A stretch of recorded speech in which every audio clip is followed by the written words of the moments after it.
પૈસા ડબલ કરાવો, હાલો પૈસા ડબલ કરાવો અને બધી સમસ્યાઓ દૂર કરી નાખો. આ ભાઈ અહીંયા આવો. અરે અંદર આવતા રહ્યો ભાઈ, તમારું જ કામ હતું. ભાઈ અમારે પૈસા ડબલ કરવા છે. દેખો પૈસા એટલે પૈસા ડબલ. કાઈ નહીં પૈસા. હવે તમારા બેયના મોબાઈલ અહીં સાયલેન્ટ કરીને મૂકી દો. હવે મારી વાત છે ને કાન ખોલીને સાંભળજો.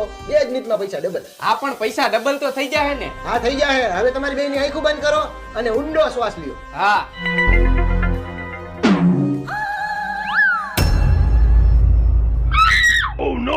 આ સ્કીમ બહુ જૂની થઈ ગઈ. ઊંડો શ્વાસ ઓલાએ લીધો તો મેં નહીં. હવે તારી પાસે પૈસા રહ્યા ઈ લાય અને અમારાય લાય. આલ્યો ભાઈ તમારા પૈસા અહીંયા થેલીમાં મેં ભેગા કર્યા છે મારા પૈસા. પણ તું આટલા બધા પૈસા થેલીમાં લઈને હાલીને રખડસ, એના કરતા એકાદી ગાડી લઈ લે ને. ભાઈ ગાડી જ લેવાની હતી પણ પૈસા તો તમે લઈ લીધા. આટલા બધા પૈસા હે, આમાંથી